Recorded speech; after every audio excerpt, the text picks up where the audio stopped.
Hi, my name is Dennis and welcome to a new video on Databricks. In this video, I will explore the Soda Core data quality testing framework developed by Soda, a company in Belgium. You can compare Soda Core to Great Expectations, except that in my opinion, Soda Core is much more minimal and therefore easier to grasp. In this video, we will focus on running Soda Core checks in a Databricks notebook. And we'll do this in two ways. First, we will test a Delta table itself in its whole. And secondly, we will test the same Delta table, but by first reading it as a data frame. The reason why you want to do the second route, for example, testing a data frame, is that when you want to do some additional manipulations on your data before you launch up a Soda Core check. So a few words about the resources that we will be using. First of all, I will share all the code that we write today in my open GitHub repo that will be shared via the link below. The data we will test comes from the New York City yellow taxis.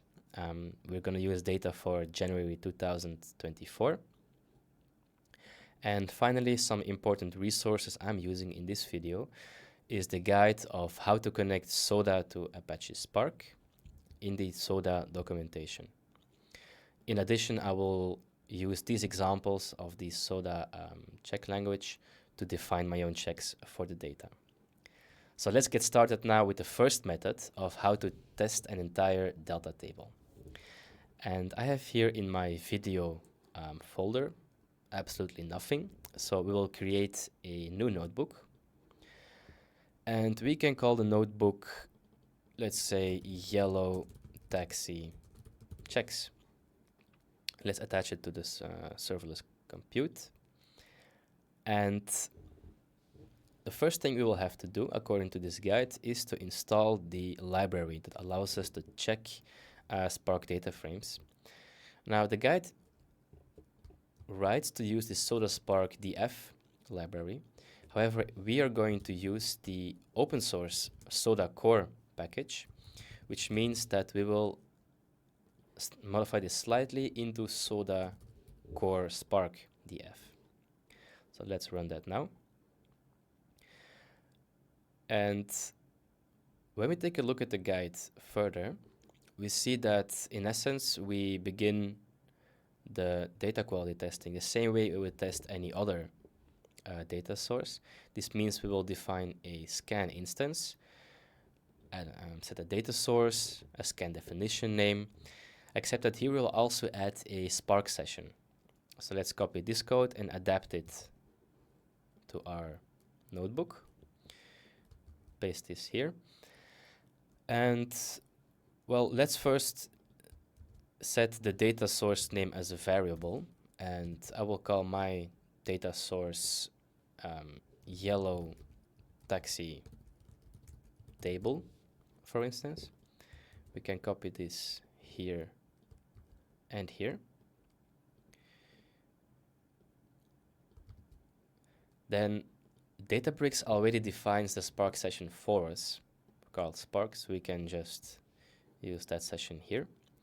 And of course, before we run this, we need to import the scan class from Soda scan, import the scan class. So this completed successfully. We're now importing the scan class. And the schedule name, well, the scan definition name, well, let's call it yellow taxi table checks, shall we? Execute this. Okay, the next step in the Soda framework is to actually define your checks. And this is done using the Soda check language in a YAML format. We can either define the YAML here in our notebook as a string and then pass it as a string. However, I prefer to always create a separate YAML file. So let's do that in our workspace. I will call this file checks.yaml. And the way the testing works for an entire Delta table is that you write the following line. You define checks for and then the name of your data set. And given that we are testing a Delta table on Databricks, we can just copy-paste the entire name there of the data. So let's go to the catalog and go to my New York Yellow Taxi data for January 2024. This is probably also a good occasion to have an actual look at the data. So let's start up my serverless compute. And in the meantime, I will copy the full name of this table to our clipboard, because this is what we will have to use in our checks file. Now, looking at the data, there's a number of variables. The ones that interest me the most are the passenger count over here, which is an integer between 1, 2, and so on. And I expect in my checks that a taxi has at least one passenger, otherwise the trip makes no sense, financially speaking. And secondly, I imagine that the maximum passenger count should be 6. If you rent like a large van for 6 people, more than 6 seems highly unlikely to me, but let's see what the data tells us. So we copy the full name to that clipboard, return to our workspace, go to the checks.yaml file, and then define checks for this data set according to the SodaCL format. And the check I will do is called the invalid count, which is defined here. So I will copy this code, return to my YAML file, and paste it here. So we want the invalid count of the passenger count of this data to be 0, which means we don't want any invalid values. And the min and max are already correct, so I expect at least 1 passenger and maximum 6 passengers. Now that this file has been defined, we have to add this configuration to our scan instance. So let's type in scan and then add SodaCL YAML file. We give the path to the file, which is essentially just checks.yaml, because it's in the same directory as our notebook. So let's execute that. Right, that seems to have worked. And now we have everything in place to run a check on this data. So let's do the scan execute. And at the same time, I want to print the scan get logs as a text and see what comes out. Right, so now the scan is executing. It's checking whether columns are indeed between 1 and 6, and we see that no, apparently for about 31,000 observations, the passenger count is actually not between 1 and 6. Let's do a sanity check and just run a SQL query that will give us these rows. So if I select the count of star from that table, and the table name I have copied over here,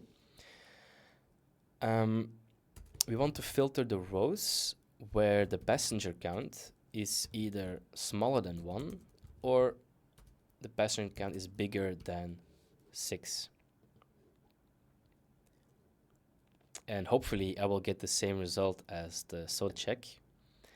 And indeed we see that we have 31,000 rows that do not adhere to this constraint. So this concludes the first part of testing an entire Delta table. In the second part, we will check how to test the same data using a data frame. Okay, so now what we will do is we will keep our everything as it is, our scan instance, the Spark session, the data source, definition name. We will even reuse the same file, but we'll add a couple of changes. First of all, we will read the data into a data frame by saying Spark read table and then the name of the table. And according to this guide, if you want to test a data frame, we have to create a temporary view in Databricks that can be used by Soda Core to run the check. For this, we can use the create or replace temporary view method of a data frame. And the string we type here will be the name of that temporary table. So let's call it, for instance, simply check data. Check data. Right, this view has now been created. We can now create checks for this file, again in our checks YAML file. And for this, let's just copy what we already have. We'll create checks for our new data source. And here it's important to now, as the data source name, write the name of the temporary view we just created, which was checks data. So now this temporary view will be tested on this valid min and valid max.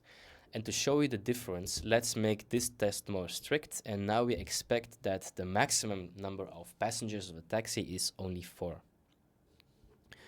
So we expect now that SodaCore will run 2 checks. Let's return to our notebook. We'll reinstantiate our scan instance and re-add the updated checks.yaml file. And again, we can execute the scan and print the logs. And now I expect to have 2 checks, but 1 check didn't evaluate.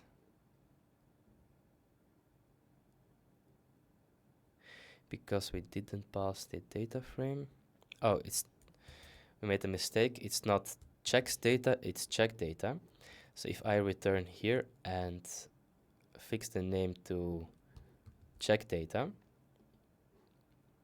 again, let's reinstantiate the scan instance, re-add the updated file, and then give it one more try.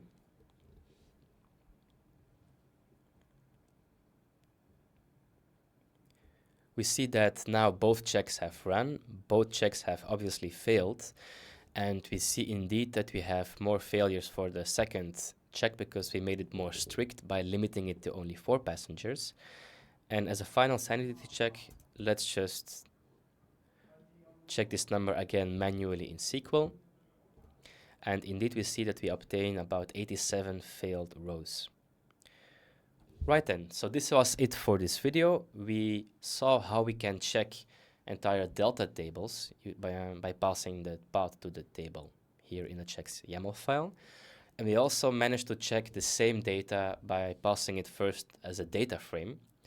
And of course, here we just created a temporary view of the entire data frame, but we might as well add any type of manipulation on the data frame and only then create a temporary view to filter the data, prepare it for our test cases. I personally really like SodaCore. It's really simple. I think that in a very few lines of code, we can define checks in Databricks. So thank you for watching, and I will see you in the next video.